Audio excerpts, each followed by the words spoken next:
Harus kita akui bahwa ekonomi Malaysia memang lebih dulu maju dari Indonesia. Hal itu dikarenakan banyak faktor, karena Indonesia yang jauh lebih besar dan juga Indonesia populasinya jauh lebih banyak.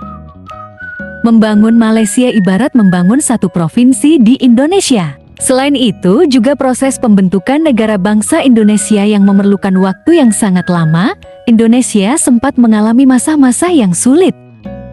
Mulai dari perang kemerdekaan, pergolakan politik tahun 1960-an, runtuhnya Orde Lama, perang saudara hingga runtuhnya pemerintahan Orde Baru, munculnya gelombang reformasi, dan perang saudara lagi dari tahun 1990 hingga 2003. Di masa pemerintahan Susilo Bambang Yudhoyono itu awal kebangkitan Indonesia, itu pun masih kurang. Setelah itu di masa Presiden Jokowi yang benar-benar full pembangunan. Namun Malaysia justru berbeda, pembangunan ekonomi mereka dimulai sejak zaman Inggris berkuasa di Malaysia. Pergolakan politik di Malaysia hanya terjadi di masa darurat dan kerusuhan tahun 1960-an. Nah, dengan banyaknya konflik yang tidak berkesudahan di Indonesia, konsep kebangsaan Indonesia semakin teruji. Elemen penting Indonesia, seperti Pancasila, Undang-Undang Dasar 1945, dan bahasa Indonesia diuji dengan kerasnya perpecahan di Indonesia. Banyak ahli yang memprediksi bahwa Indonesia akan bubar karena terlalu besar dan terlalu banyak suku bangsa yang berbeda. Bahkan masa reformasi tahun 1998 para pengamat luar negeri memprediksi Indonesia akan bubar.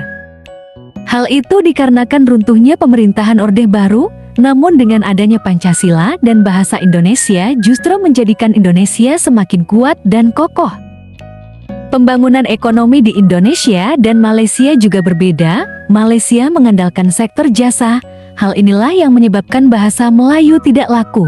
Orang Malaysia lebih suka berbahasa Inggris sejak zaman penjajahan hingga sekarang.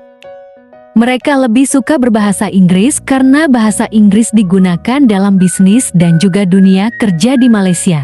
Di Indonesia tidak semua peran menggunakan bahasa Inggris. Di Indonesia tidak perlu bisa berbahasa Inggris bisa mendapatkan pekerjaan yang layak. Hal inilah yang menjadikan bahasa Indonesia sukses menjadi bahasa pemersatu. Nah, jika pembangunan di Indonesia berkelanjutan hingga presiden selanjutnya, Malaysia tidak akan bisa mengejar Indonesia.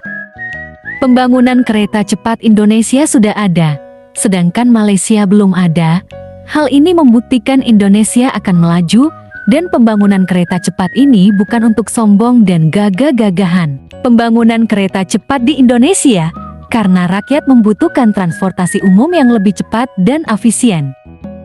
Selain itu juga karena Indonesia punya industri kereta api, adanya pembangunan kereta cepat untuk transfer teknologi. Buktinya sejak 2019 PT Inka mulai mengembangkan kereta cepat.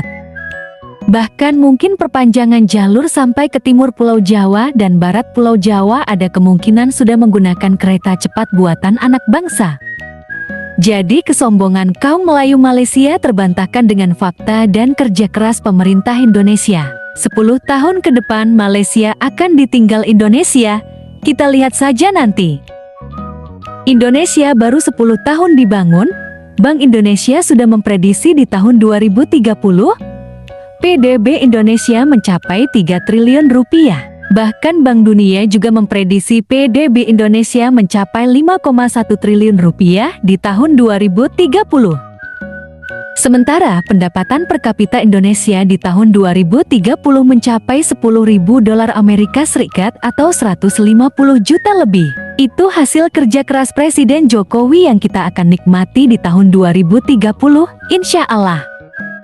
Apalagi kalau presiden selanjutnya jauh lebih baik atau setidaknya sama dengan Presiden Jokowi cara mereka bekerja.